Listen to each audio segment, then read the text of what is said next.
Dad, I need the deed to the house, right now. Either you sign, or your grandson sleeps on the street tonight. Michael's voice sounded shrill, breaking the sacred quiet of the morning like a hammer hitting glass. I narrowed my eyes to look at the clock on the nightstand. 6:05 in the morning, outside. The typical mist of the lake still hugged the pine trees and caressed the surface of the water, turning the town into a blurry watercolor painting. I just sat down on the porch with my steaming cup of coffee, ready to enjoy the second day of my true retirement. Damn it, I muttered, squeezing the clay mug until my knuckles turned white. Michael, what the hell are you saying? Dial down the drama and explain. There is no time to calm down, Dad. Michael's voice cracked, a pathetic mix of panic and demand, that tone of a rich kid facing a real abyss for the first time. The bank. Those bastards at the bank. They gave me a 10-day ultimatum. I mortgaged the apartment in the city for an investment, but the market collapsed. If I do not present a new guarantee today, they are going to put eviction notices on the door this afternoon. Do you hear me? Tommy is going to be homeless. Your grandson is going to end up as a beggar. Tommy, my grandson, barely 10 years old, the only male heir to the family name. I felt a lump in my throat, as if I had swallowed a fistful of gravel. In the background of the line, I could hear sobbing. Surely it was Linda, his mother, or maybe the boy himself. Put Tommy on, I ordered, lowering my voice, trying to contain the fury that was beginning to bubble in my stomach like lava. A second later, my grandson's trembling voice filled my ear. Grandpa, I am scared. Mom is crying. They say they are going to take my toys. Easy, son. I took a deep breath, letting the smell of pine and lake humidity fill my lungs. Although it did nothing to put out the fire I felt inside. Nobody is going to take your toys. I promise you on my honor. I told Tommy to pass the phone back to his father. That is enough, Michael. What exactly do you want? The lake house, the one you just restored. Michael spoke fast, stumbling over his words. It is worth a fortune, Dad. I just need to use it as temporary collateral. It is only 10 days to move some funds and clear the mortgage. You lose nothing. It is just a signature, a formality. I stood up and walked to the stone railing. In front of me lay the colonial property that had taken me 5 years to rescue from ruins. Thick walls, handmade red tiles, a central courtyard with stonework and a fountain that sang day and night. This was not just a house. It was my sweat, my blood, my honor. I am Robert, the master builder who raised half the historic center of the city, and this house was my final refuge, the place where I planned to watch the afternoons pass drinking whiskey and watching the neighbors' horses. And now, my prodigal son wanted me to throw it into the jaws of the bank sharks. Why did you not tell me sooner? I asked, keeping my voice flat, that deceptive calm of the lake before the storm. I did not want to worry you, old man. I thought I could handle it. His voice lowered in volume, sounding falsely remorseful. But I smelled the desperation, that sour smell of failure. Please, Dad, do it for Tommy. Do you have the heart to see your own blood sleeping under a bridge? The 17th, I said dryly. Today is the 8th. On the 17th, I will be at the house. Bring the papers here. Why wait until the 17th? You can sign a digital power of attorney. I will email it to you. No way, I shouted, and my voice rumbled in the wooden beams of the roof. I do not sign anything over the internet. I am old school. If you want this house to save your skin, you move your ass and come all the way here with your wife and the notary. I need to read every letter, and I need to look you in the eye when I sign. There was a silence on the other end, and then Michael replied, with a relief so palpable it almost made me sick. Okay, Dad. We will be there on the 17th. Thank you, Dad. You are my savior. I love you. Thanks, old man. He hung up. I stared at my phone, a modern device that now weighed like a concrete brick. The sun was beginning to peek over the mountains, tinting the whitewashed walls with gold. It should be the most peaceful moment of the day. Instead, I felt that a structural crack had just appeared in the foundation of my life, and with 40 years in construction, I knew one thing. When a crack appears, if you do not find the root of the problem, the whole building comes down before continuing. Subscribe to the channel and tell us where you are listening from in the comments below. I left the now cold coffee and went down to the backyard where I have my small carpentry workshop. The smell of oak sawdust and varnish has always helped me think better than any therapy. I took a wood plane and slid it over a board. I looked at my hands. Thick fingers, calloused, full of white scars, maps of a life of hard work. Scars from mixing lime with bare hands, from falling bricks, from the cold that splits your skin on winter construction sites. People call me Mr. Robert, the master. But 40 years ago, I was just Robert, a damn starving bricklayer who arrived in the capital with nothing but the clothes on his back. I ate bean sandwiches for 3 years straight to save every penny. I slept on construction sites, on cement sacks, guarding the material so it would not get stolen, with my back destroyed. For what? So Michael never had to touch a shovel, so no one would look down on him for having lime under his fingernails. And I succeeded. Maybe too well. Michael grew up like a prince, a little king. The most expensive private schools in the city, brand name clothes, a BMW at 18. He never knew what it is like for cement to burn your skin. He never knew real hunger waiting for payday, the Saturday payment. The figures started dancing in my head like a painful audit. $120,000 for his degree at the private university. He changed majors 3 times and took 6 years to graduate because he was too busy partying. $40,000 for his wedding to Linda at a luxury estate. She wanted imported orchids, and I, like an idiot, took out the checkbook. $30,000 for the down payment on the apartment in the city. He swore he would pay me back in 2 years. 7 have passed, and I have not seen a dime. Damn kid, I muttered, pressing the plane hard against the wood, taking out thick shavings, the way he spoke to me. Either you sign, or your grandson sleeps on the street tonight. That was not a plea. It was blackmail. It was putting a gun to my head using my grandson as the bullet. And then there was Linda. My phone vibrated. A message from my dear daughter-in-law. Dearest father-in-law, sorry for the call so early. We are desperate. Thank you for your big heart. You are the pillar of this family. Tommy sends you 1,000 kisses. I read the message and let out a dry laugh, without humor. Normally Linda, who shows off her compound last name and her pale skin as if she were royalty, does not speak to me more than necessary. She is disgusted seeing me eat street food with my hands. She says my house at the lake is in the middle of nowhere. She prefers Paris, New York, or having mimosas for brunch downtown. That sudden sweetness stank. It smelled fake, stronger than her expensive perfume. Bank embargo, market collapsed. I'm not a financier, but I know how banks work. The foreclosure process here is slower than a lame turtle. Months pass, years of notifications and trials. Nobody kicks you out on the street in an afternoon over a phone call. The law protects the tenant to the absurd, unless the creditor is not a bank. I dropped the wood plane. A chill ran down my back. Loan sharks, or worse, bad people. If Michael owes money to those people, then yes, Tommy's life is in danger. They do not send judicial notifications. They send guys on motorcycles. But my master builder instinct told me something did not fit in the structure of this story. There were cracks in their lie. Why this house? Why such a rush for the deeds, and not for cash? Very well, I told the silence of my workshop, if the foundation is rotten. You have to dig until you find the filth. You cannot patch a structural crack with plaster. I dusted off my pants and went for the truck keys. Not a luxury car, but my old Ford F-150 from 2010. The beast. The truck that hauled all the material for my company. The one Linda always looks at with contempt while wrinkling her nose. Let us go, beast, I patted the worn steering wheel.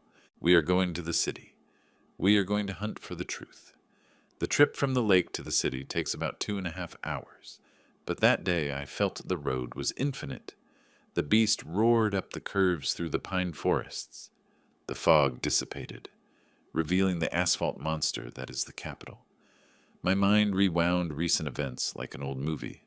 2 weeks ago, when I finished the paperwork for the house, my mansion, I invited my son and his wife to the inauguration. I remember how Michael walked around the property, with shining eyes seeing the original 19th century wooden beams I rescued, the stone floors and that priceless view of the lake. "This is worth a bundle, Dad," he said, caressing the railing. It was not admiration, it was calculation. Americans die for places like this to make luxury Airbnbs, or boutique hotels, Linda added, with that calculating look, measuring how many square feet the garden had. At that moment I let it pass. Now, remembering it, I realized they did not see a home. They saw an ATM. They saw fresh meat. I entered the city. The chaos hit me. Horns, smog, street vendors dodging cars on the highway, hot food, fresh coffee. The familiar shout churned my stomach with nostalgia. But I was not hungry.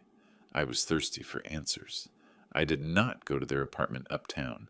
If I showed up at their house, they would stage a theater production worthy of a soap opera. I needed raw information. I headed to the west side, to a construction site where I was general contractor years ago. There I found Joe, my old foreman and partner in many drinking sessions. "What is up, Mr. Robert?" Joe greeted me with a hug that knocked the dust off me. "Full of cement and lime. Bored of the good life yet? You look good. Red as an apple." "Just passing through, buddy." I went straight to the point. "Hey, Joe, you have a gossipy daughter. Do you know anything about Michael? He told me the bank wants to take his house." Joe frowned under his gray mustache. "How strange. I thought he was doing great. Just last week I saw him on your daughter-in-law's Instagram." "Last week? Yeah. Wait. Let me tell the girl to show me." Joe took out his cell phone, called his daughter, and in a minute he was showing me the screen. Linda's Instagram. There they were. A photo in a club downtown, a bottle of expensive whiskey and another of champagne on the table, Michael laughing with his mouth open. Linda showing off a designer bag that cost more than my truck. The caption said, "Living the moment. Only the best. Luxury life. Blessed. Date." 5 days ago, I felt my blood boiling in my ears. Living the moment. 5 days ago. And today my grandson is about to sleep on the street. They spent thousands of dollars on alcohol while the bank was knocking on their door. "Thanks, Joe," I said, returning the phone with a trembling hand. "Everything okay, boss?" "Everything is excellent. Just confirming data." I left the site and drove towards the commercial district. Mirrored buildings, shopping malls that look like spaceships. Linda's natural habitat. She used to have business meetings around here. I decided to enter a diner. I needed to sit down, cool my head, and eat something before doing something crazy. The place smelled of coffee and sweet bread. The waitresses in their colorful uniforms came and went. I asked for a table in a discreet corner, hidden behind some large planters and a carved wooden screen. "A club sandwich and a Coke with lots of ice, please." As soon as the waitress left, I heard a laugh, a shrill laugh, unmistakable. "Oh my God, girl!" It was Linda. My heart stopped for a second. I peeked discreetly through the slot in the screen. There she was, sitting with a friend, probably Rachel. She was wearing huge sunglasses, even though we were inside. I was going to get up. I was going to confront her. But what she said next nailed me to the chair. Old Robert swallowed it, hook, line, and sinker. Linda was laughing, hitting the table with her hand full of rings. You should have heard Michael. She put on a martyr's voice. The old man almost had a heart attack thinking about his precious grandson sleeping on the sidewalk. He is so easy to manipulate. I remained motionless, glued to the booth wall. I clenched my jaw so hard I feared breaking a tooth. The friend asked, lowering her voice. "Hey, but is the foreclosure real? I thought Michael was doing well at the agency. And your new bag? Please." "The problem is that Michael, that idiot, went back to his old ways. Again? Yes. But this time it was not sports betting, it was online poker. And he owes money to some heavy guys from the bad side of town. I do not know. Like $85,000? Nearly 2 million pesos worth. I felt as if I had been punched in the liver. $85,000. A life of work burned in virtual bets. Oh my God.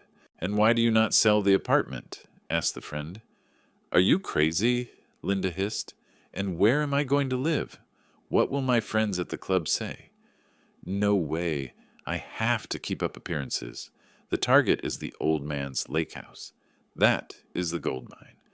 But it is his retirement dream. He just finished it. Oh, whatever. Linda's tone distilled pure poison, absolute contempt. That stingy old man has spent his whole life living like a pauper. Even if he has money, he is still a lucky bricklayer. The smell of cement does not go away even with a rose bath. What does he want a mansion for?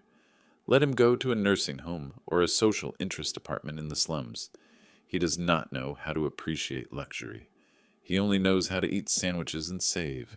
And what is the plan? Easy. He signs the guarantee, believing it is for the bank. But actually we already have a deal with an American, a Mr. Smith, who wants the house to make a boutique hotel. We have a friendly notary, who is going to pass the signature as a disguised direct sale. As soon as the old man signs, the house belongs to the American.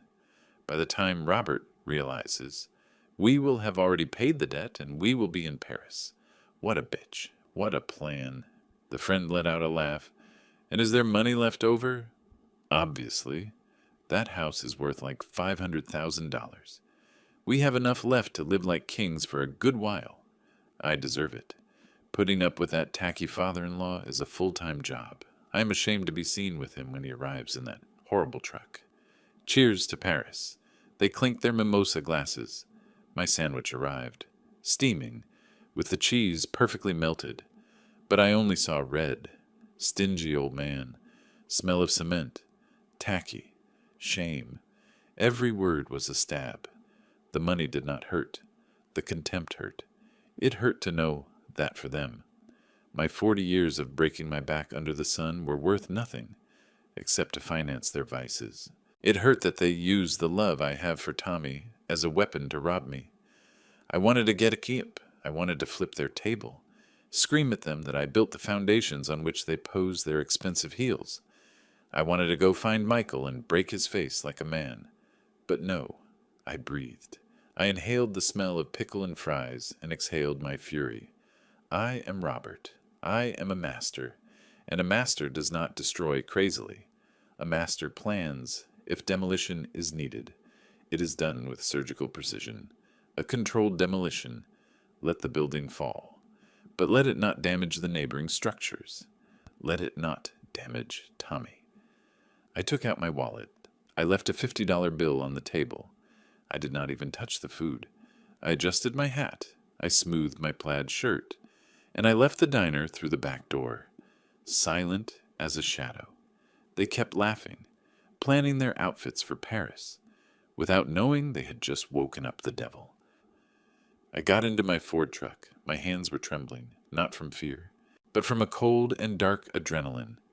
I looked at the glass buildings, all glass, all facade, like my son, shiny on the outside, empty on the inside. I took out my phone. I did not call Michael. I was not going to give him the chance to lie to me again. I dialed the number of Lawyer Miller, my old attorney, a shark who knows every dirty trick in the book. Hello? Miller answered with his raspy voice. Miller, it is Robert. Mr. Robert. Miracle. How is life in the country? The country is over. I am in the city, and I need you to do a job for me. Urgent. For today. You sound like you're going to kill someone. Worse, I am going to kill an inheritance. I looked at my eyes in the rearview mirror. They were stone eyes. I need to armor the lake house. I want you to prepare a donation with a reservation of Life Estate. Life Estate? For whom? For me. I want the property to pass to my name totally or stay as it is. But I want a Life Estate clause so strong that not even the Pope can get me out of there while I breathe. And Miller, I want to register the house under the family patrimony regime. Ah, damn. That is to protect it from everything. I left the diner with an empty stomach, but a mind filled with terrifying clarity. They say that in the jungle the jaguar does not roar before attacking. It moves in silence. It camouflages among the shadows, watches its prey, measures the distance, and only when it is too late to escape. It jumps. I was that jaguar. I drove the beast down the main avenue. The city was in rush hour, a river of metal and horns. Normally the city traffic put me in a bad mood, but not today. Today I felt a strange calm, the calm of the executioner sharpening his axe. My phone vibrated. It was Michael. Again. I did not answer. I let it ring until it went to voicemail. I was not ready to hear his fake worried son voice. If I answered now, maybe I would scream at him. Maybe I would tell him I know everything about his poker debts and his plan to sell me like old cattle. And that would ruin the surprise. The plan needed to be perfect. A controlled demolition requires precision, not emotional explosions. I arrived at Miller's office in the old district, an old building, with a stone facade and wrought iron balconies. That smelled of old books and tobacco. Miller was waiting for me in his office, surrounded by towers of files and with a bottle of family reserve tequila already open on the desk next to him. A short man, bald and with glasses thick as bottle bottoms, was reviewing some documents nervously. "Mr. Robert!" Miller got up and gave me a bear hug. Come in. I present to you Public Notary, number 45. Mr. Peterson." "An honor." "Mr. Robert," said Peterson, extending a sweaty hand, "Lawyer Miller has told me." "Well, he told me the urgency of the matter. Did you bring the seals?" I asked, without wasting time on courtesies. "Everything is here." Peterson pointed to his leather briefcase. "But, Mr. Robert, I must warn you. What we are going to do is, well, it is legal, absolutely legal. But it is aggressive if you sign this. That house becomes an impregnable fortress. Not even God the Father could sell it without your explicit and present consent. That is what I want." I poured myself a shot of tequila. No lemon or salt. The amber liquid burned my throat. A welcome fire. I want that house to be so heavy that if anyone tries to lift it, they break their back. Miller handed me a bundle of papers. "Here is the draft of the donation with reservation of Life Estate. Read it. Basically, it says that the bare ownership, the title, can be in anyone's name, even yours. But the use and enjoyment is yours until you die. And there is a reversion clause. If they try to sell it, the property automatically returns to your total control." "Perfect," I nodded. "And the family patrimony thing?" "Here." Miller pointed to another document. "Constitution of Family Patrimony. This shields the house against commercial or civil seizures. If Michael owes money to loan sharks, banks, or the devil himself, no one can touch the roof where the family lives. That is, you." "And the coup de grace?" I asked, looking at Peterson. The notary cleared his throat and took out a sheet with official seals from the Historical Society. "This is a request for provisional declaration of artistic monument. Your house, Mr. Robert, has architectural elements from the 19th century that you restored.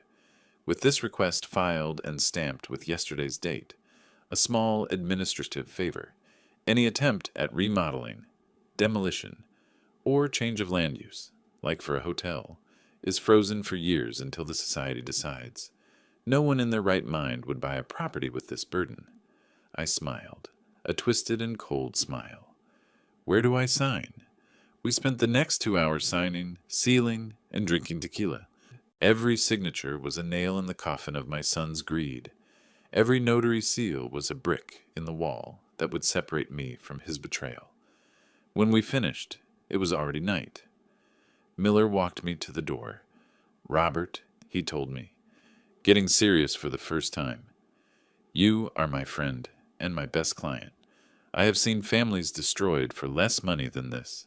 Are you sure you want to go all the way? You could simply tell them no. and that is it.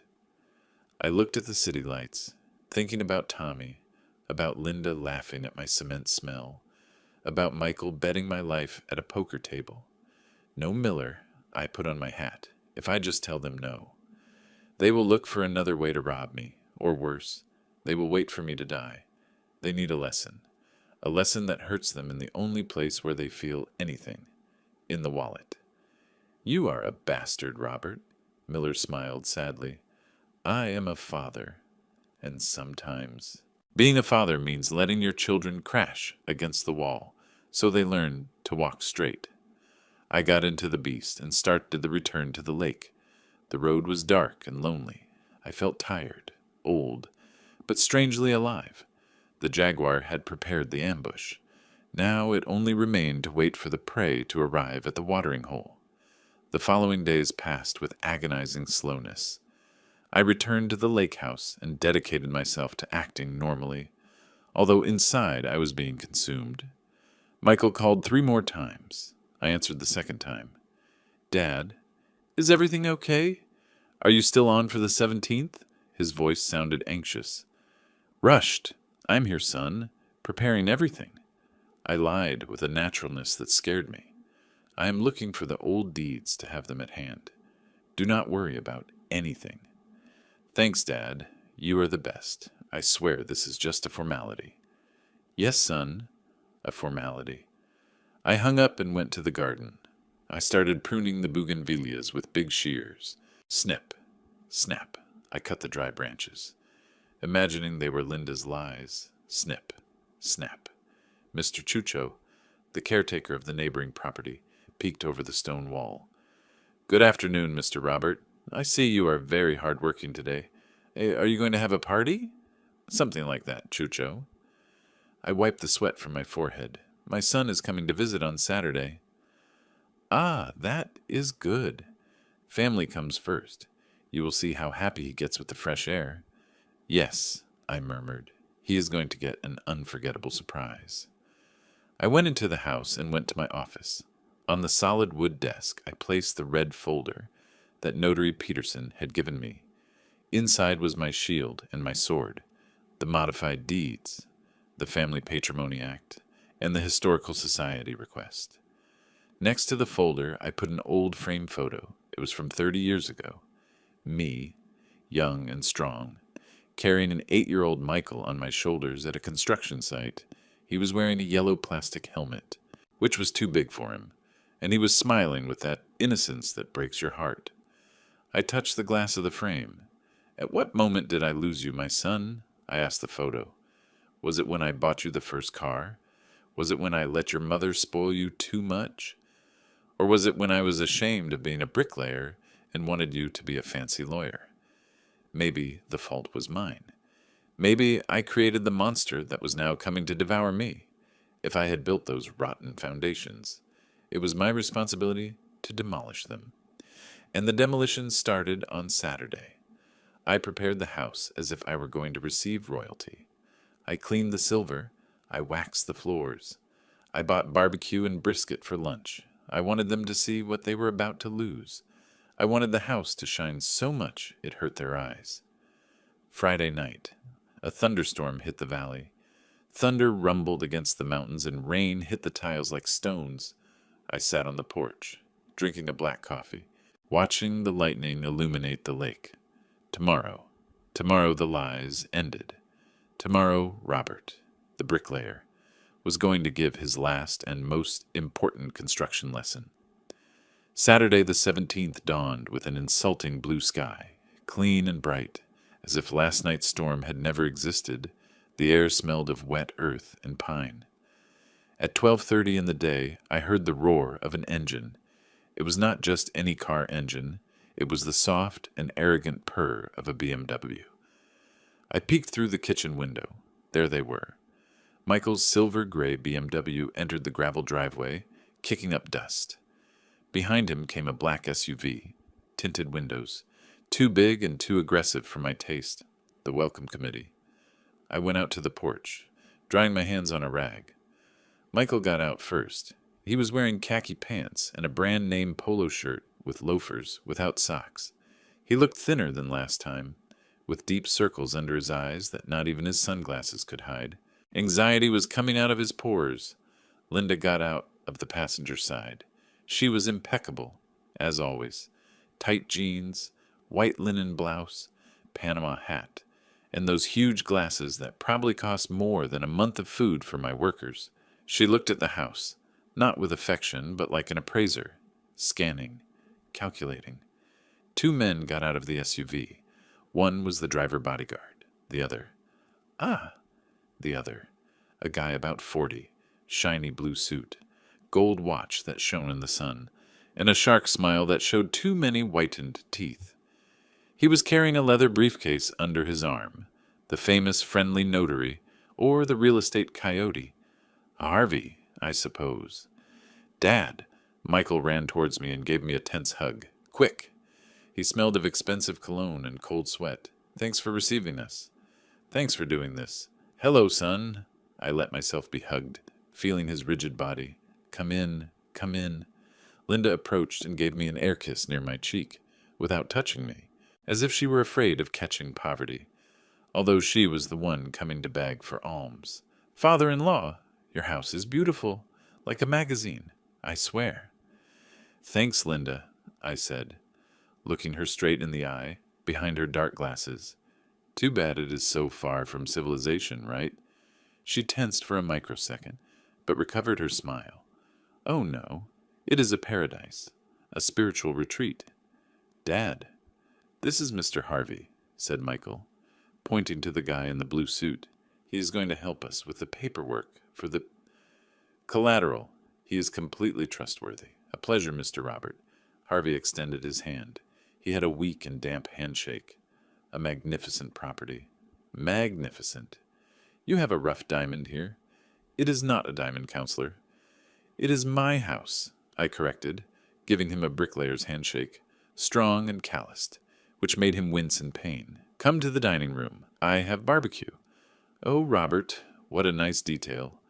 But we are a bit tight on time, Linda started. Nobody signs papers in my house on an empty stomach. I cut them off dryly. It is bad luck, and today we do not want bad luck, do we? I guided them to the main dining room. The solid wood table for 12 people was set.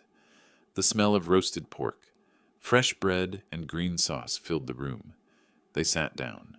Michael moved his leg nervously under the table. Linda checked her watch every 2 minutes. Harvey, the coyote, looked at the ceiling beams as if he were calculating how much it would cost to tear them down. Eat, I said, serving myself a sandwich. It is good. It is from the king, the best in town.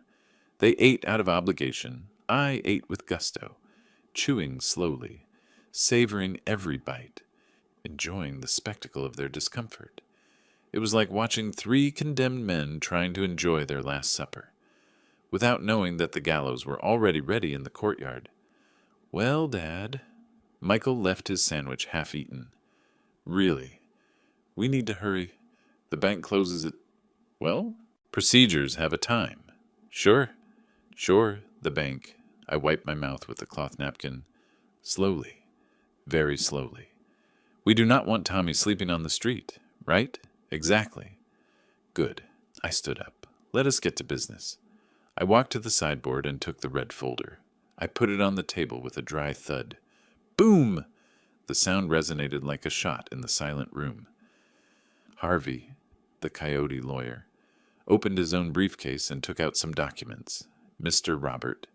To speed this up, I already brought the contracts written up. It is an irrevocable power of attorney for acts of ownership and administration, with a special clause to constitute mortgage guarantee. Standard stuff. You just need to sign here, and initial the margin. Linda leaned forward, her eyes shining with barely disguised greed. Michael held his breath. I took Harvey's papers. I pretended to read them. Irrevocable power of attorney for acts of ownership. In plain English. I give you my house so you can do whatever you want with it. Sale, rent, destruction. It looks very complete, I said, turning the pages. It is. It is. Harvey smiled, taking out a gold pen. It is to protect your assets. Of course. Of course. Protect? I let out a short laugh. It is funny you mentioned that word, counselor, because I have also been thinking a lot about how to protect my assets this week. Michael frowned. What do you mean, Dad? Sign, and that is it. Please. Patience, son. Things done well take time. I put Harvey's papers aside, as if they were dirty napkins, and opened my red folder. Before signing your collateral, I need you to sign that you are aware of some small technical details of the house. What details?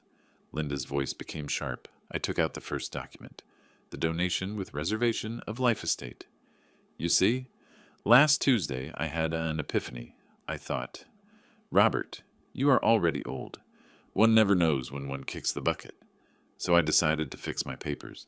I slid the document towards Harvey. This is a deed registered with Notary Peterson, dated Tuesday. It declares that I, Robert, am the life tenant of this property. Harvey took the paper. His shark smile faltered. Life estate? Mr. Robert, that complicates the constitution of the guarantee a bit. Oh, really? I played innocent? Why? It means I live here until I die. Nobody can get me out. Not a bank, not a buyer, not a hotelier. Linda turned pale. What hotelier? What are you talking about?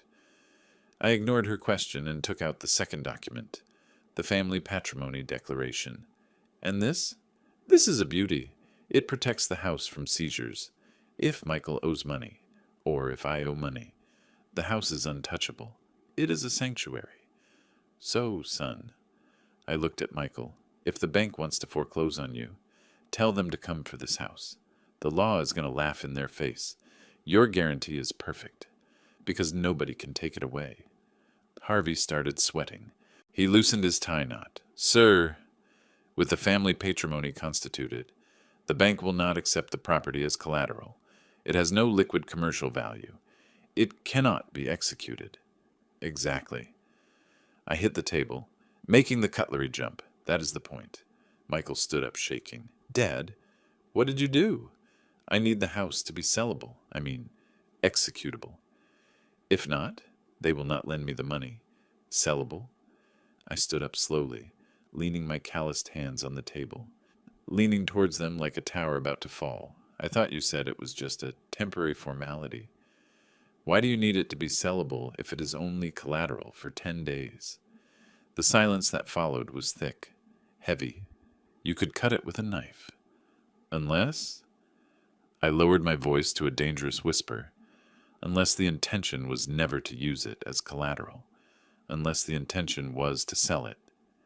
Linda turned red with anger. Of course not. How dare you insinuate that?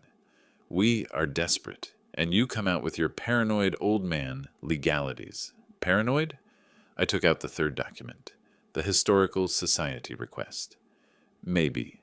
But an informed paranoid is a living paranoid. Oh, and by the way, Lawyer Harvey, tell your client, that Mr. Smith, or whatever American it is, that if he wants to make a boutique hotel here, he is going to have to wait for the society to approve the remodeling, and with this paperwork filed. That is going to take about 10 or 15 years. Harvey dropped the papers as if they burned.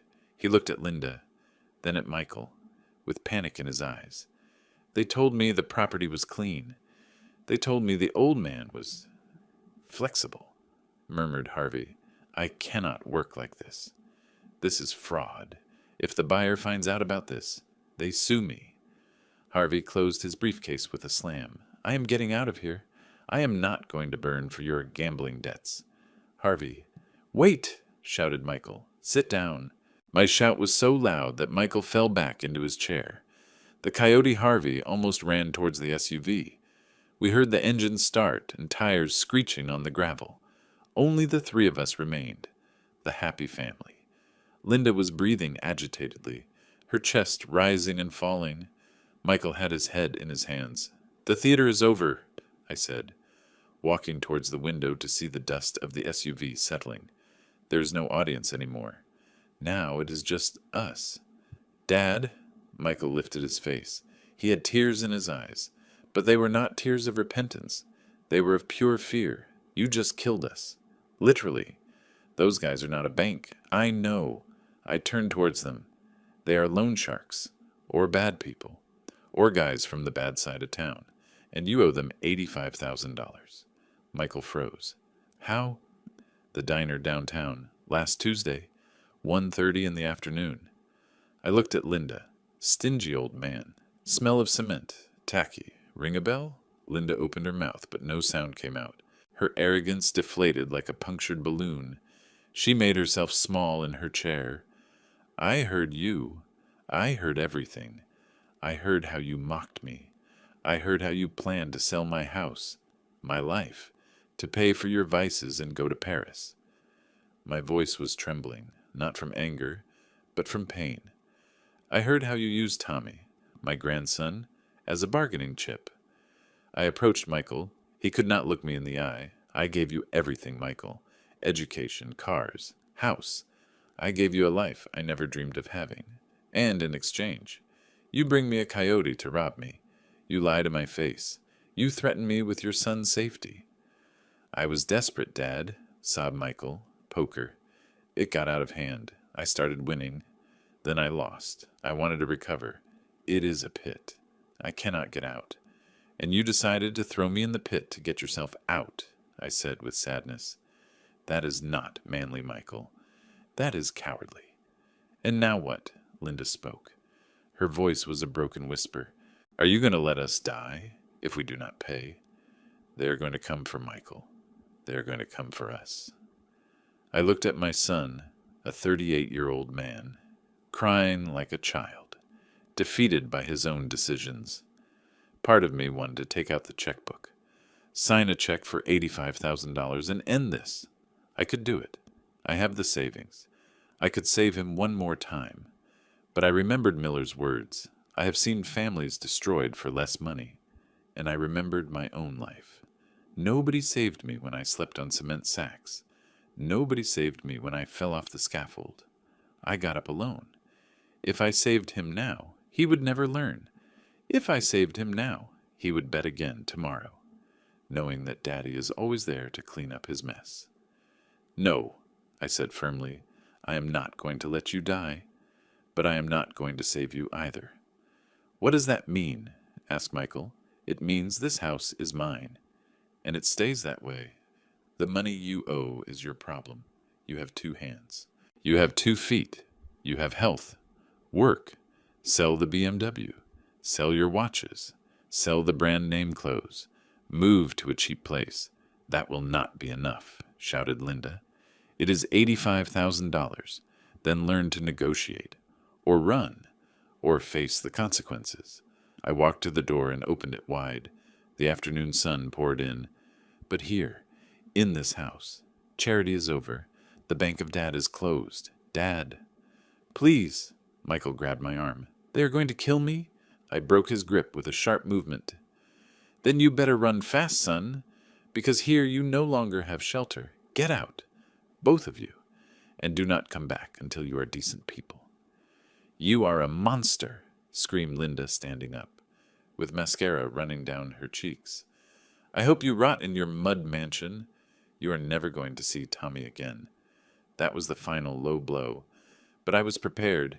If you try to keep me away from my grandson, I said with a lethal calm, I will use every last cent of my fortune to hire the best lawyers in the country and take custody away from you for negligence and putting a minor at risk with gambling debts. Did you hear me, Linda? Do not test me. Today you have seen what I can do with some papers. Imagine what I can do in a family court. Linda stepped back, terrified. She knew I was not joking. They left the house like souls taken by the devil. Michael hanging his head. Linda furious. They got into the BMW. The engine roared and they shot out down the dirt road, raising a cloud of dust that shone in the sunset. I stayed on the porch, watching them disappear. Silence returned to the lake. The birds started singing again. The water shone in the distance. I went into the house, poured myself a double whiskey, and sat in my favorite armchair. The house was safe. My assets were shielded. But while I drank the whiskey, I felt a solitary tear roll down my weathered cheek. I had won the battle, yes. I had protected my castle, but in doing so, I had to destroy my own blood. The jaguar had defended his territory, but that night, the jaguar slept alone, with a broken heart, the morning after Judgment Day. It dawned gray at the lake. A thick mist came down from the mountains, covering the water like a shroud. I woke up with a headache, even though I had only had 2 drinks. It was not an alcohol hangover. It was a moral hangover. The house was silent. An absolute. Heavy silence that buzzed in the ears. There were no more fake laughs, nor the roar of expensive engines, nor the smell of cheap, expensive perfume. Only the smell of wet earth and my own loneliness. I went out to the porch with my coffee. Mr. Chucho, the caretaker next door, was already there, smoking a leaf cigarette. "Good morning, Mr. Robert," he greeted me, leaning on the stone wall. "Did the visitors leave early yesterday?" I heard tires screeching then. Well, let me tell you, it seemed like they were in a hurry. "They were late, Chucho," I replied, sipping the black coffee. "Late for everything." Chucho looked at me with that country wisdom that does not need many words. "Everything okay, boss?" "You have a long face. Everything in order. Just cleaning house, Chucho. Taking out the trash." I went into the house and saw the dining room table. Yesterday's plates of food were still there. Cold, with the fat coagulated. The red folder was still in the center, like a monument to my Pyrrhic victory. I sat down and looked at my phone. I had 3 missed calls from Linda. None from Michael. The phone rang again. It was Joe. My old foreman from the city. "Hello?" "Mr. Robert?" "Damn it!" Joe's voice sounded agitated. "What happened yesterday?" "The gossip is running like gunpowder downtown." "What are you talking about, Joe?" "About your daughter-in-law, the princess. She is bad-mouthing Michael in all the society WhatsApp groups. She says Michael is a gambling addict, that he lost the family savings, that he is a compulsive liar, and the worst, she says that you, Mr. Robert, are a monster who denied them help and kicked them out on the street, on a whim." I squeezed the phone. "Linda, that woman did not waste time. She was controlling the narrative. She was painting herself as the sacrificed victim before Michael could even open his mouth. Let her say what she wants, Joe. The truth floats alone, like crap in the water. But boss, there is more." Joe lowered his voice. "My contacts tell me that this morning some guys arrived at the car dealership where Michael worked. Ugly guys. The kind that do not ask for permission to enter. I felt a coldness in my stomach. The collectors. And Michael? He was not there. They say he did not show up for work. But the guys made a scene. They shouted that Michael owes money, and that if the agency covers for him, there will be problems. The manager, well?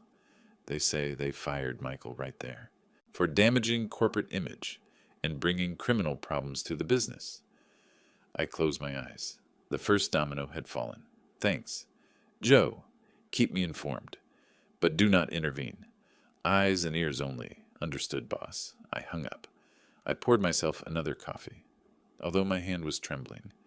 Michael had lost his job, his reputation was on the floor, and his wife was skinning him alive in public. I imagined Michael, alone, hiding somewhere in that monstrous city, while his world collapsed brick by brick. I wanted to feel pity. I wanted to run and find him. But I looked at Tommy's photo on the shelf. No, I told myself, hold on, Robert. If you go now, you will only put a patch on a gangrenous wound. He has to hit bottom. It has to hurt. But damn it, how it hurt to be the executioner of your own son. The news reached me in drops during the following week, like war reports from the front. On Monday, Linda filed for divorce. It was not a discreet procedure, it was a spectacle. She hired a famous lawyer, the kind that appear on TV, and alleged economic violence and risk to the minor due to addictions. She asked for full custody of Tommy and a temporary restraining order. That woman was fast. She was a rat abandoning the ship. But before jumping, she made sure to punch holes in the hull so it would sink faster. On Wednesday, the bank foreclosed on the apartment in the city. Turns out Michael not only owed the $85,000 of gambling debt, he had gone 6 months without paying the real mortgage on the apartment. They lived on appearances, floating in a credit bubble that had just burst. Joe called me on Thursday night. Boss, this got ugly. His voice sounded gloomy. I went for a walk downtown. I saw the moving truck. What did you see? Linda took everything, furniture, paintings, that giant 80-inch TV. She even took the coffee maker, Mr. Robert. She left the apartment bare. And Michael? Did you see Michael? Yes. He was sitting on the sidewalk, outside the building. He had a gym bag and a cardboard box. He was crying, boss. Crying like a little kid. Neighbors passed by and stared at him, but nobody stopped.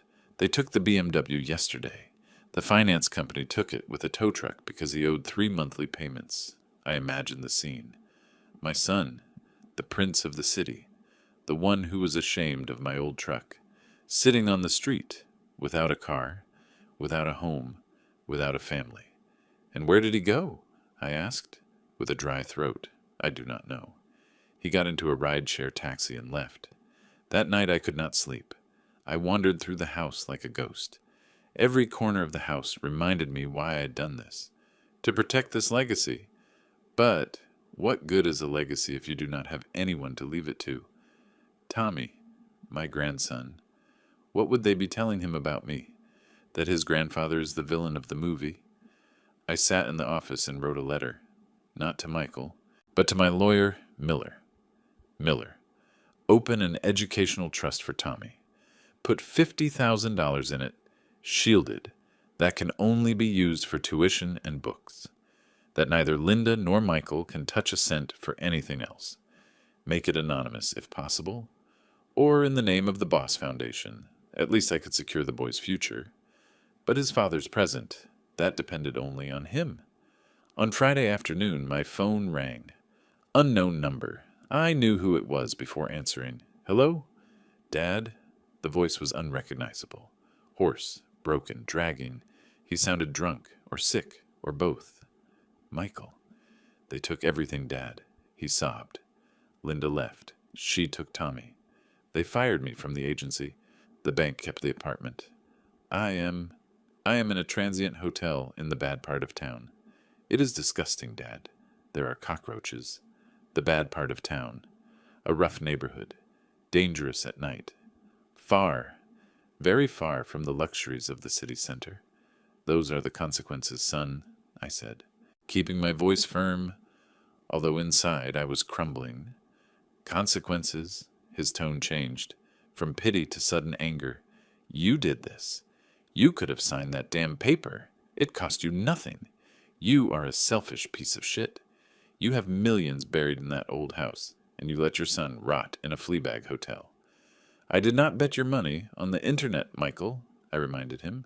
Cold as ice. I did not lie. I did not try to steal from my father. You dug this hole. Stop blaming others for the shovel you are holding. I need money, Dad, he shouted. Desperate. The guys from the slums. They are looking for me. They sent me messages. They say if I do not pay the interest by Monday, they are going to break my legs. It is serious. Please, send me something, even if it is $2,000. $2,000. For him. Before. That was a bottle of champagne. Now it was his life. No. What? Do you want them to kill me? I want you to stop begging for alms and start acting like a man. If they are looking for you, hide. If you are hungry, work. But you are not going to see a dime of mine to pay gambling debts. Not one. I hate you, he shrieked. I hope you die alone in that cursed house. Maybe I will, I replied softly. But I will die with a clear conscience and my debts paid. Can you say the same? I hung up, and then I turned off the phone. I poured myself a double whiskey and drank it in one gulp, feeling how it burned my esophagus. Michael's words bounced off the walls. I hate you. Let him hate me. It is okay. I prefer him to hate me and be alive and learning than to love me and continue being a useless parasite who will end up dead or in jail anyway. The love of a father sometimes tastes like bile. The hotel room smelled of damp and old cigarettes. The sheets had suspicious stains that I did not want to examine. I threw the phone against the wall. The screen shattered, but I did not care. I had no one to call anymore. My friends from the club had stopped answering me as soon as they found out about the scandal. Linda had blocked me. My father was a stone. I looked at my hands. They still wore the Tag Heuer watch. It was the last thing of value I had left. I left the hotel, with the hood of my sweatshirt up. I had to sell the watch. I needed to eat. I had spent 2 days eating chips and soda. I went to the pawn shop downtown. The appraiser, a guy with a bored face, looked at the watch, waited, looked at it with a loupe. "I will give you $700. It is worth $3,000, I protested. "Take it or leave it, buddy." "It is scratched." I took it. $700. I felt a momentary relief having bills in my hand. What did I do? Did I buy food? Did I look for a better place to sleep? No, the demon in my head whispered. With $700 you can recover. You just need a good streak, a hand of poker, a couple of sports bets. If you turn these $700 into $2,000, you can pay the interest and buy time. I went to an electronic casino, one of those on every corner. I sat in front of the machine. The lights flickered, promising paradise. 3 hours later, I went out to the street. I did not have $700. I did not have a watch. I had $2 in my pocket, enough for a cheap hot dog and the subway. I sat on the sidewalk, under the rain that was beginning to fall. The city. That beast that before I thought I dominated from my BMW.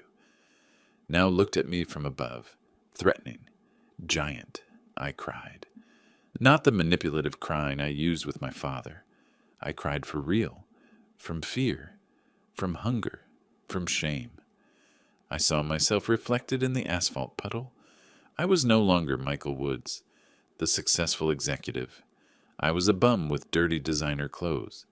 I remembered my grandfather, not my father, but my grandfather, whom I barely knew. They say he died poor but dignified. I remembered my father's stories of how he slept on cement sacks. "I hope you die alone," I had told my father. God, what an idiot I am. My stomach roared, a sharp pain. I spent the last $2 on 2 greasy street tacos and a guava juice. They tasted like glory and defeat. That night, I slept on a bench in the Central Park, hugging my suitcase, shivering with cold. I dreamed of the lake house. I dreamed of the smell of wood and coffee. I dreamed my father opened the door for me. But in the dream, when I got close, the door turned into a brick wall. 3 weeks passed. 3 weeks of silence. I hired a private investigator, not to help Michael, but to know if he was still alive. The report arrived on a Tuesday morning. Subject, Michael Woods. Situation, partial homelessness. Current location, construction site in the industrial district. Status, working. Working, I read the report twice. Michael had gotten a job, not office work, not sales.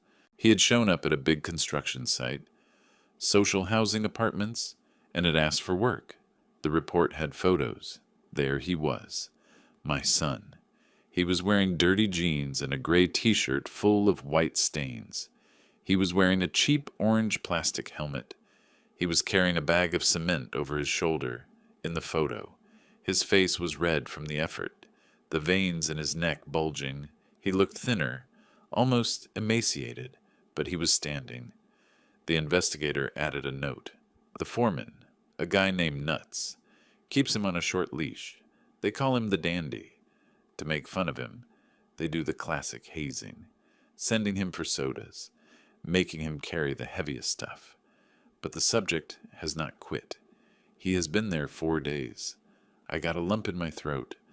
I closed my eyes and imagined what he was feeling. The dead weight of a 100-pound cement bag on a shoulder that has never carried anything heavier than a briefcase. The lime dust entering the lungs and drying the throat. The quicklime eating the soft skin of his lawyer hands. The blisters bursting and bleeding on the handle of the shovel. I knew exactly how it felt. I had been there 40 years ago. It is hell, but it is a hell that purifies. That is it, son, I whispered to the photo, caressing the grainy image with my thumb. Endure. Let it hurt. Let it bleed. Learn what each brick costs. I decided to go see him, not for him to see me, just for me to see him. I drove to the city, to the industrial zone. I parked the beast 2 blocks from the site. I put on dark glasses and an old cap. I walked to a food truck across from the construction and ordered 2 tacos. From there I saw him. It was 2 in the afternoon, lunchtime. The bricklayers were sitting in circles on empty paint buckets, heating tortillas on an improvised stove. Michael was apart from the group, sitting on the ground, leaning on a pile of bricks. He looked exhausted. His hands, my God, his hands. They were wrapped in dirty rags, stained with dry blood and gray mixture. He took out a clear plastic container, rice and beans. He ate slowly, with a trembling hand, as if it cost him to lift the spoon. One of the bricklayers, a fat, dark guy, yelled something at him and threw a tortilla at him. The others laughed. I waited for Michael to react. I waited for the prince of the city to get up indignant, scream, "Do you not know who I am?" and leave. But Michael did not get up. He took the tortilla from the ground, dusted it off a bit, and ate it. Then he looked towards the street. For a second, he seemed to look straight at where I was. I hid behind the food truck, with my heart beating 1,000 an hour. When I looked again, the whistle had blown. Michael got up with difficulty. He rubbed his lower back, took a shovel, and went back to the cement mixer. He started shoveling sand. A clumsy movement, slow, painful, but constant. Clack! Shh! Clack! Shh! I got into my truck. My eyes were wet. It was not pity. It was pride, a strange pride, twisted and painful. My son had stopped being a parasite. He was becoming a man, a broken man, dirty and humiliated, yes, but a man earning his food with the sweat of his brow. For the first time in his life, I took out my phone and called Miller. Miller, listen well. I want you to contact the owner of the construction company. Discreetly. Do you want them to give Michael a better position? Hell no, I almost shouted. I want you to make sure they do not fire him, that they treat him the same as the others, neither better nor worse, but keeping the bad guys away from that site. Pay what you have to pay for discreet perimeter security. Let no one touch my son while he is working. If he leaves the site and gets into trouble, it is his problem. But while he has the shovel in his hand, he is sacred. Understood, boss. I started the truck. Michael was in purgatory, and I was going to be the guardian of the gate, making sure no one took him out of there until his sins were purged with blood and lime.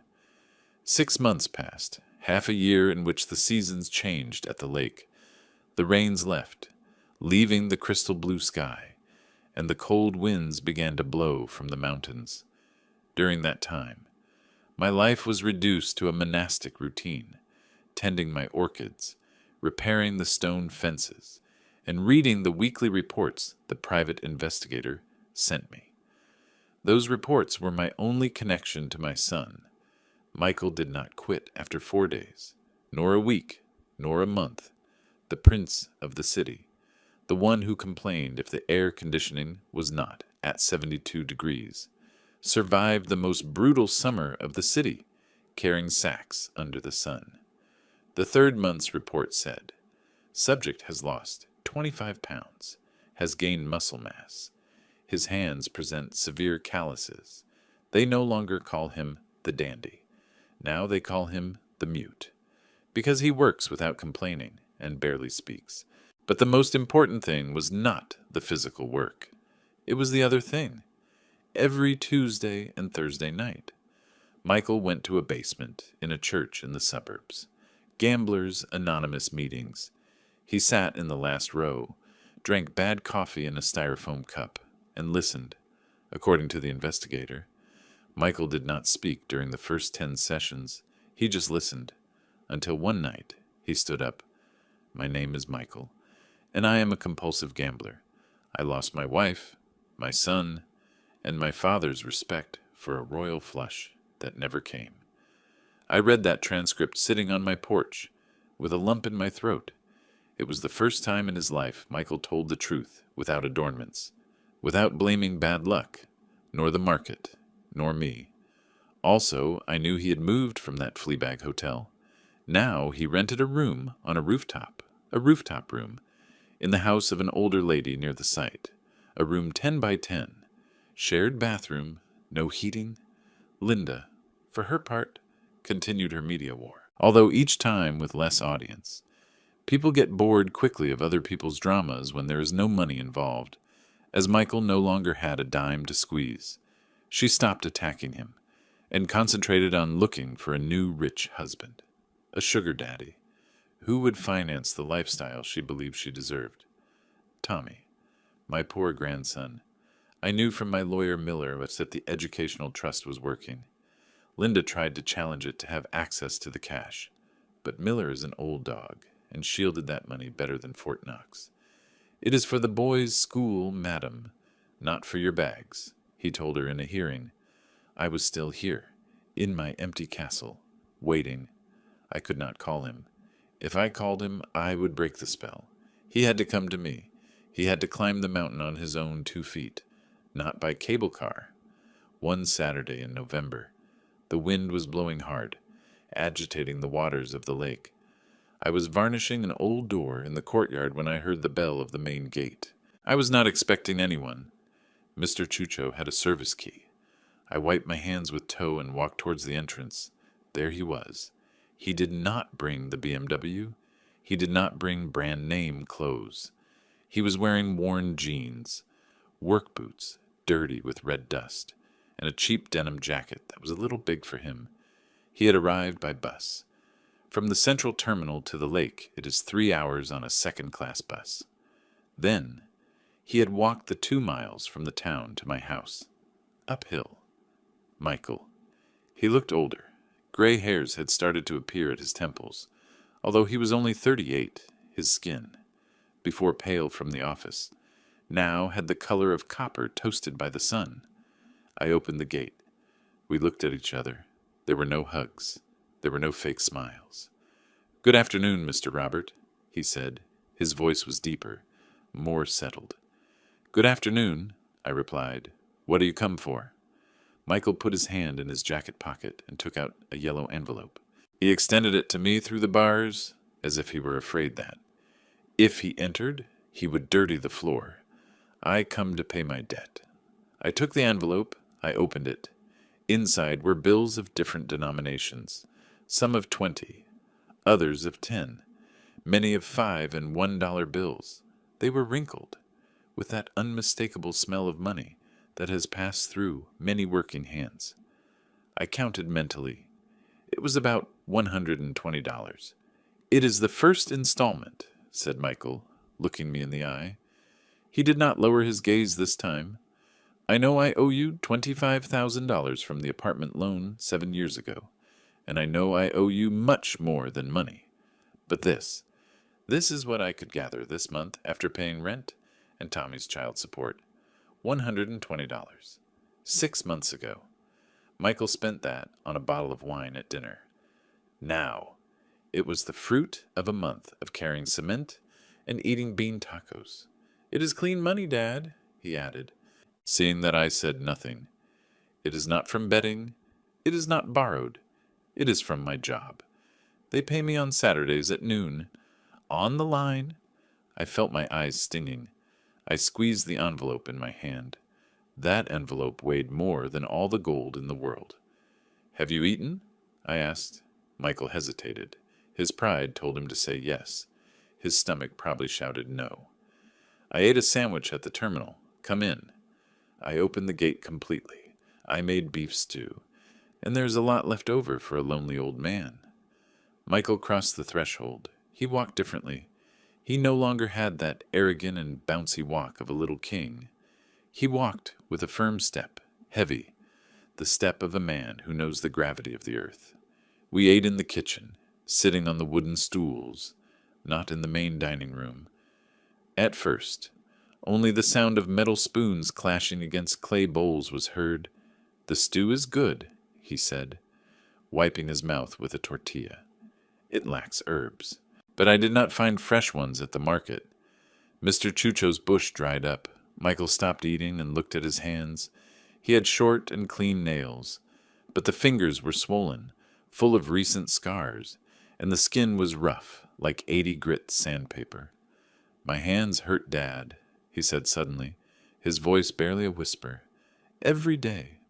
My finger joints hurt. My lower back kills me. Sometimes. When the alarm goes off at 5 in the morning, I feel like I am not going to be able to get up. I feel like I broke." I left my spoon and stared at him. I knew exactly what pain he was talking about. "I know. The body gets used to it, or it breaks. But you have not broken, son. You are still here."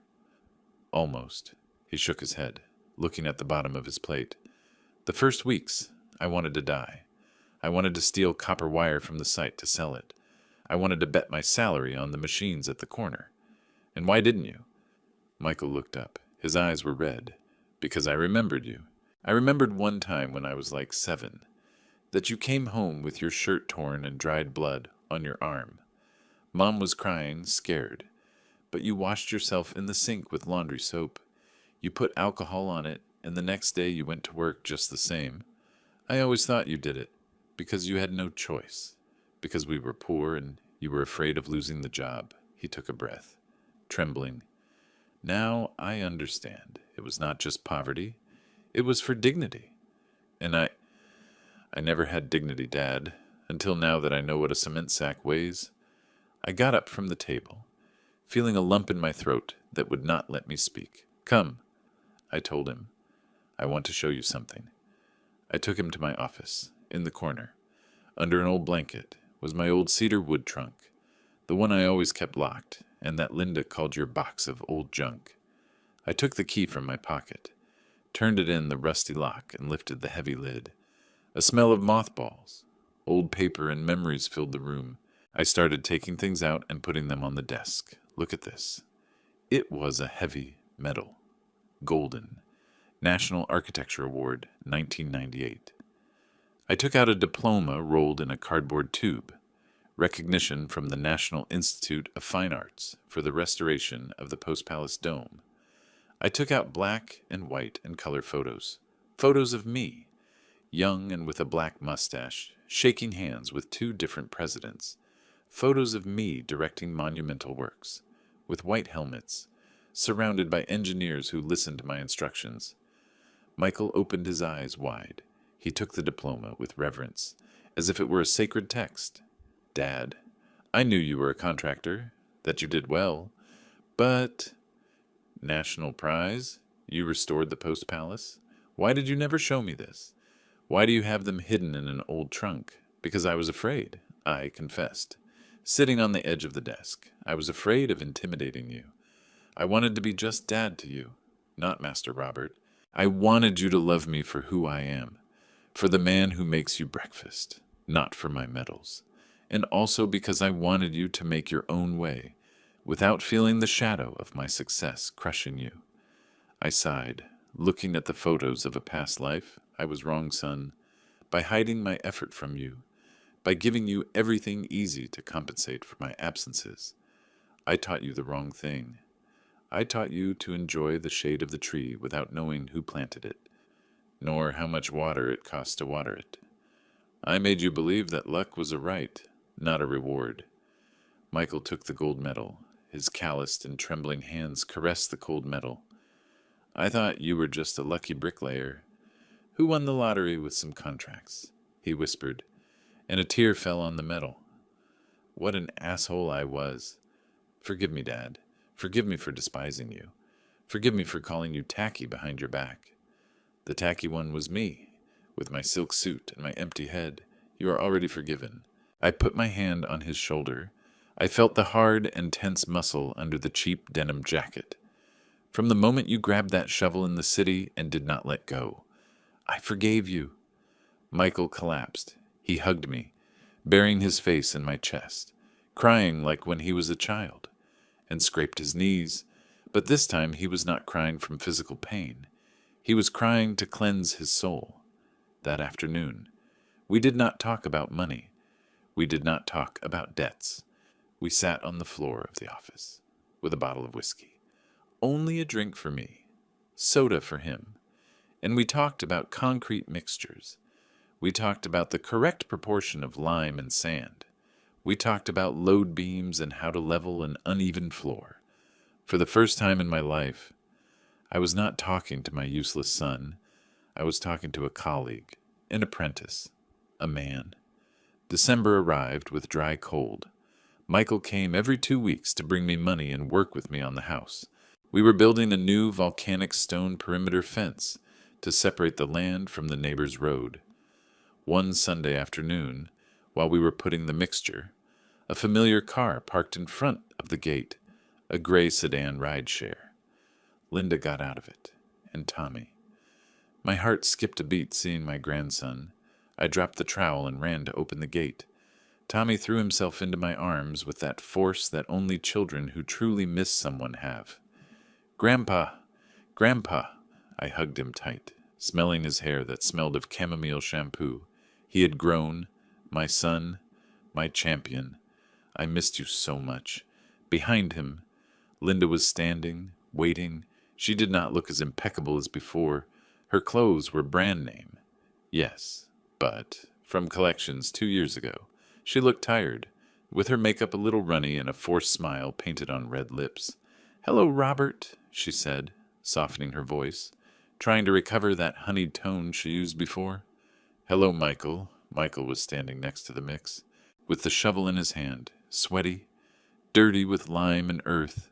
Linda looked him up and down, but this time there was no such habitual look of disgust. Her eyes scanned his strong arms, his upright posture, and then looked at the imposing mansion behind us. I knew from my informants that Linda was broke. Her high society friends had cast her aside when the money ran out. She had not found any sugar daddy to support her.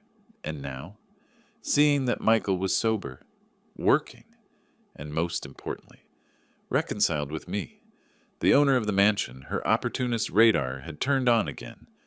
I was passing by. I wanted Tommy to see his grandfather and his dad, she said, blinking rapidly. "It is Christmas, right? Time to forgive. Time for family." She approached a few steps towards the gate. "You look good, Michael. Strong. They told me that you have changed, that you do not play anymore, that you are a new man." Michael wiped the sweat from his forehead with his forearm. He did not let go of the shovel. He stood firm, like a concrete post. "I have changed for her. That is wonderful." She took another step, invading his visual space, using that look of damsel in distress, which also worked for her before. "Tommy misses you, you know? He asks for you every night. Sometimes I think that maybe we rushed into the divorce. Maybe we were very impulsive. We could try again, for the boy, you, me, and Tommy, like before." There it was, the snake offering the rotten apple again, but now wrapped in Christmas wrapping paper. I tensed up. I wanted to intervene. I wanted to tell her to get off my property, that she had no shame. But I held back. This was not my battle. It was Michael's final test. If he fell, now, all the effort would have been for nothing.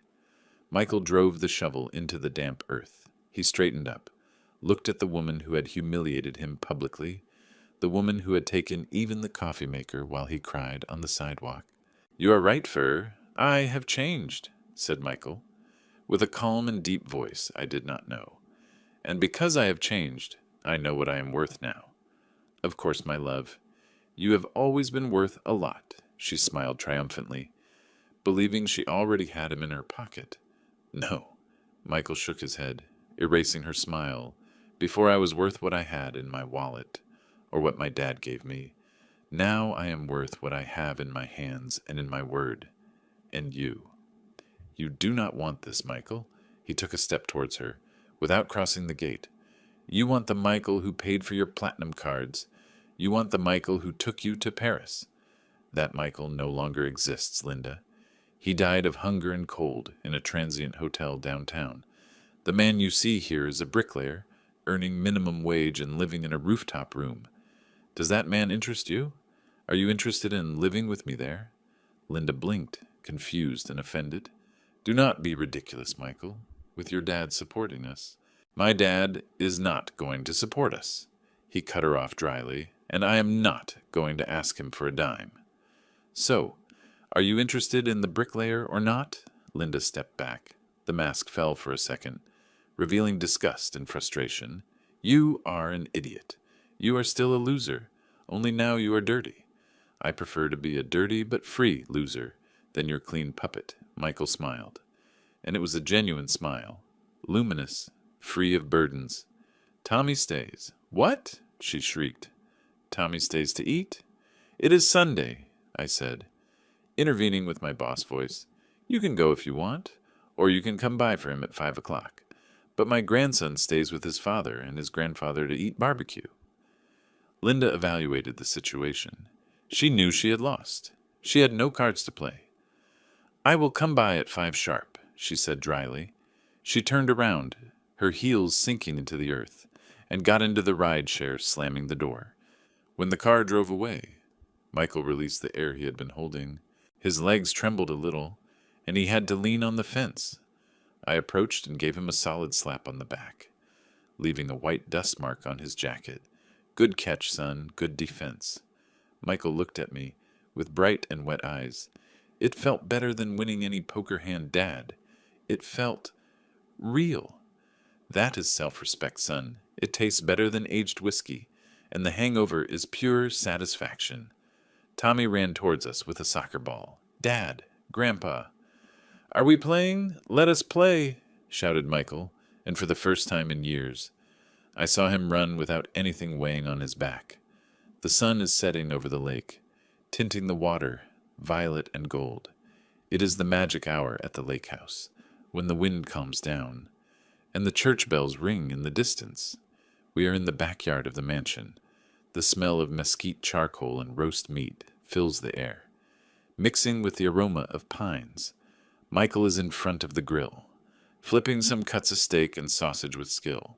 He is no longer a low-level bricklayer, with my discreet recommendation and his own undeniable effort. Now he is a site supervisor at a medium construction company in the city. He earns his own money, pays his rent, and keeps depositing religiously every month to pay his old debt.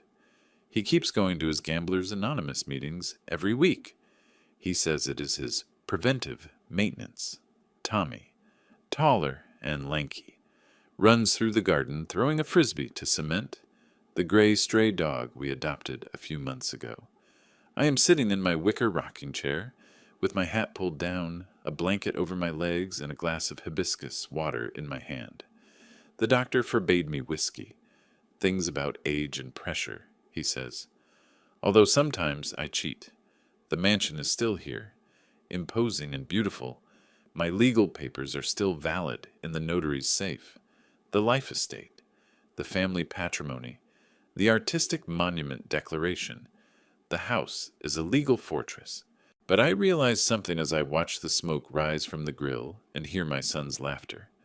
I wanted to protect the house, to leave them a legacy, I thought, in my old builder arrogance, that the legacy was the adobe walls, the beam ceilings, the land, the property title. I thought assets meant bricks and bank accounts. I was wrong. The true assets are not this house. This house will one day fall, or be sold when I am gone, or turn to dust like everything in this world. The true legacy is the man in front of the grill. It is the man who had to lose himself in the darkness to find himself. It is the man who learned that honor is not inherited with a last name, but is built day by day, brick by brick, with dirty hands and a clean conscience. It is the father who now teaches his son to be honest, not with empty words, but with the example of his own redemption. Michael looks at me from the grill, with his face illuminated by the fire and the sunset. He raises a cold beer and a silent toast to me. "Cheers, boss," he shouts, smiling. I raise my glass of hibiscus, feeling my chest full of a heat that has nothing to do with the weather. Cheers, master, I reply. His smile widens. He likes that I call him that. He has earned it. I look at the stone fence we repaired together a year ago. There it is, firm, solid. It has some slightly crooked stones where Michael learned to put the mix at the beginning, and other perfect ones where I taught him the final technique. It is an imperfect fence, with scars, but it is ours, and it will withstand any storm that comes from the lake. The master of the lake house can rest easy. The most important work of my life is finished. The foundations no longer have cracks, and for the first time in many years, when I look towards the horizon where the sun hides behind the mountains, I do not fear the future. I only see peace. If this story has captivated you, like the video, subscribe to the channel and share your thoughts in the comments. To listen to the next story, click on the box on the left of the screen. Thanks for watching.